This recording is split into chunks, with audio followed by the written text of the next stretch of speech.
Oh, it's Bob Gray Sr. Welcome to Ministry Moments every Friday, Lord willing, 3 o'clock Central Time. You can, if you'll subscribe now, you'll be able to look at it at your own leisure. If you're busy, I'm busy, and at least you'll get a chance to take a look at it. Also, a Ministry Moments podcast, you can get that from whoever your podcast provider is. And then Ministry Moments, solvechurchproblems.com. You can go there. There are a lot of extra things there that I think might be of help to you. Today, I want to talk to you about the Christian school. The Christian school. I've made this statement at pastor school and our soul winning clinic and different places. So young men come up and say, should I start a Christian school? I automatically say no. And that caused a little consternation among some. And one time at pastor school, I made that statement and people walked up to me. I had a crowd around me and said, did you say not to start a Christian? Are you against a Christian school? No, I'm not against a Christian school, but let me help you. Now, you may not like some of the things I'm going to say, but we were building great churches until ACE got on. I'm not mad at them at all. It was not their fault. It was the focus that we got out of focus. But if you'll note the history, you'll see our churches. We weren't building great churches after that. Everybody was in the school business. And you will, I'll mention this here, but you, in a minute, you will lose more families over a Christian school than you will anything. Not my little hospital. Start a college, Bible college, guarantee you. You'll lose more pastor friends over a Bible college than you will anything else. It's difficult, it's hard, it's not easy. So let me talk to you about the Christian school, if I may. And I've been in the business for a long, long time. So I love the Christian school, not opposed to the Christian school. And if you leave here saying that I'm opposed to Christian school, you're wrong, because I am not. But let's get down to the nitty gritty, if I may. All right. Number one, do not allow members to push you and pressure you into starting a Christian school. Let me say it again. Do not allow members to pressure you into starting a Christian school. They'll press you into starting it and they'll want to run it. And you don't run it like they want to run it, and then they're in control, not you. Whoever's got the lead's the leader. And so it's very important that you do not start something because people pressure you into doing it. Number two, let God tell you. Let God tell you. Let God tell you. And when God tells you, that's a different story than when the deacon board tells you or the membership tells you. If you're the leader, be the leader. We got to lead from the front, not the back. And so do not allow members to pressure you into starting a Christian school. I'm going to say it again. You will lose more church members over a Christian school than you will anything. Start a Bible college. Done that. You'll lose more pastor friends over a Bible college than you will anything else. I'm just saying it's going to cost you, and you need to pay the cost. Pay it ahead of time in your mind.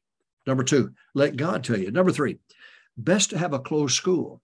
When I came to Texas, we had a Christian school. It was a big Christian school, probably about 400 students. Big school, state champions in football, just big athletic push. But it was an open school. And when I came here, I discovered people from other churches, and some that didn't even go to church, claimed to, but didn't.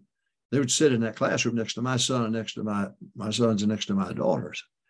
And it became a struggle. And when they start having an influence on your children, but it's time for you to stand up and bark about it. We're talking about the Christian school. Number one, I said, do not allow your members to pressure you into starting Christian school. Number two, let God tell you. He'll tell you, let God tell you. Number three, best to have a closed school. Let them be members of your church. Let them be attending your church, tithes and offerings and so on. Better to have what I call a closed school. Number four, determine the cost based on the cost. All right, listen carefully. Determine the cost based on the cost. Don't call the other Christian schools in the area and say, what are you charging for tuition, and then average it out and beat it just by $10. No, you determine the cost of your Christian school based on the cost. Your cost is different than others, and your utility bills are different. Your mortgage payment's different. There's a lot involved here. Your salaries, maybe you have more faculty member or less faculty members, or whatever it might be. You can't just grab a number out of the air and say that's what we're going to charge, and because it's better than the cost down the road. Well, that if you have an open school, I can see what you're trying to do, but even that doesn't make sense because your costs are your cost, not theirs. So determine the cost of your cost. All right. Number one, don't allow members to pressure you into starting a Christian school. Number two, let God tell you. Let God tell you. Let God tell you. Number three, best to have a closed school. Members of your church, you get the same preaching Sunday morning, Sunday night, Wednesday night, same doctrine, same everything. Best to have that closed school. Number four, determine the cost of the cost. Number five, do not compare tuition cost of other schools in the area to beat them. Do not compare tuition cost to other Christian schools in the area in order just to beat them so that we're less expensive than you are over there. Now, your costs are different. When I was at First Baptist Church, my wife was Dr. Evans' secretary. And every time we had practice for college graduation or whatever it was, the church sent a bill to Hyles-Anderson College to pay for the rental of that auditorium. I remember that. And I have a cost accounting background. I worked for General Motors 7 years as a cost accountant. And so I have a little bit of a background there. So that's exactly every ministry had to pay their part of the mortgage. I had to pay rent if they used it extra. But we would set that up so that everybody paid. Now, you can't do that if you just grab tuition out of the air and say, well, we're going to beat the Calvary down the road here. We'll have a cheaper. That's not your cost or your cost. You've got to determine that. So number one, talk about the Christian school now. Number one, do not allow members to pressure you to start that Christian school. Number two, let God tell you. Number three, best to have a closed school, church members only, best. Number four, determine the cost of the cost. Don't pull a tuition figure out of the air to beat the other schools in the area. Don't do that. Your costs are different. Number five, do not compare the tuition costs of other schools to come up with your tuition cost. Number six, you must have a qualified principal. You cannot just take some Tom, Dick, and Harry out of Bible college, it's a pastoral education, and put him in as a principal. You can't do that. You've got to make sure that you have the principal that leads is qualified to do that. All right. Number seven, you have to have qualified teachers. You have to have.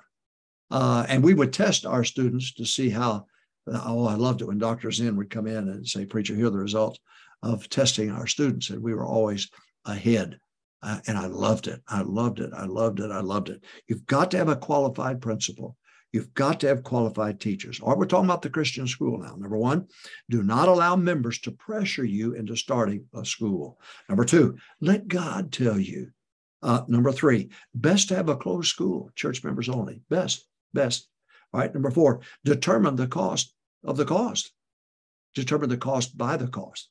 Number five, do not compare tuition costs of other schools to come up with your tuition. Don't do that. Well, A, B, C, D. Let's see here. I think we can charge less than those. Don't do that. Your costs are different than theirs. You must have a qualified principal. Number seven, you must have qualified teachers. Number eight, may be better to use another. You're not going to like this one. It may be better for you to use another Christian school in the area. Oh, so they don't have the standards I have. I didn't go to a Christian school. I went to a public school. My parents made me hold the rope, and they made me stick by it. My parents did. I didn't go to a Christian school. I went to a public school. I remember Wednesday night when my mama came out on the practice field, football field. It was getting late. And she walked right into the huddle, took me out, and took me to prayer meeting in my practice uniform. How would you like to go to school the next day? Oh, here it comes. You have to be old to understand this. Here comes Pat Boone. Hey, Deacon, how did church go? How did prayer meeting go last night? That's where I learned to fight right there. But I'm just saying to you, maybe better. Maybe they have to fight a little bit. You see, here's the philosophy I taught at our place and to people at the clinic. We're after insulation, not isolation. We're after insulation, not isolation. Our kids worked, but they didn't work on Sunday. And they didn't work on Wednesday night either. And they worked a bus route on Saturday. So you can't do that. We did it and do it again. Glad to. I'm just saying it'd be better for you to send him to a Christian school in the area. Let them fight a battle for the first time in their life. All right. Number 9, put a strong person in charge of finances. Please listen to me. Put a Hitler in there in charge of finances. I've seen preachers buy suits for visiting pastors out of the missions account. You can't do that. I've seen them go by the bookstore, say, give them that book, give them that book. When I had a book table as I traveled, if I came back short, you know who paid it? I did. I paid it. It's the law of the Medes and the Persians. The books have got to balance. And if somebody lifted some books off the table over there, well, I felt the pain of it. Well, that made me a little bit more intense next time I went out. All right, we're talking about the Christian school. Number 1, do not let members pressure you into starting one. Number 2, let God tell you when to start a Christian school. Best to have a closed school. Number 3. Number 4, determine the cost by the cost. Don't just make up a figure. Next, do not compare tuition costs of other schools in the area to yours. Say A, B, C. Well, I think I can beat them. Don't do that. All right. Number 6, you must have a qualified principal. You've got to have. He's got to be qualified. Number 7, you must have a qualified teachers. Don't bring some mom in there so that she doesn't have to pay tuition and put her kid in the school. Don't do dumb things. Start to say stupid things, but dumb things like that. Number 8, maybe better to use another Christian school in the area. Fight the battle. Fight it. Get your kids to get a little backbone. Number 9, put a strong person in charge of finances. Those bills have got to be paid. And you've got to make sure tuitions, and by the way, you'd be surprised how people come up with money when they have to. You'll be shocked. But if you give in every time somebody gives you some poor sob story, you're going to be able to pay the teachers. Listen to this statement. Now, 33 years that I pastored, nobody missed a paycheck, and nobody was ever a day late on a paycheck. Now, let me say it again. In the 33 years that I pastored and had schools, everybody that worked for me got their paycheck. And it didn't say, hey, post date that for a month from now. No, we didn't do that. And we paid our bills and paid them on time because we had a strong financial person there to run the finances. Well, God bless you. I hope this helps you. Log it away. You don't need it now. You're going to need it one of these days. And I hope you listen. You see these gray hairs? I've earned every one of them. God bless you. Tomorrow, Saturday, soul winning time. Time to line up your converts and guests and get them here. Time for soul winning. Preparation day for the Lord's day. So get with it and let's go soul winning. Let's win souls. Let's get back to baptizing great numbers again. God bless you. 3:00 every Friday, Central Time, Ministry Moments. Make sure you're here and subscribe. Ministry Moments YouTube, Bob Gray Sr. Subscribe and you get it every weekend. Look at it at your leisure. God bless you.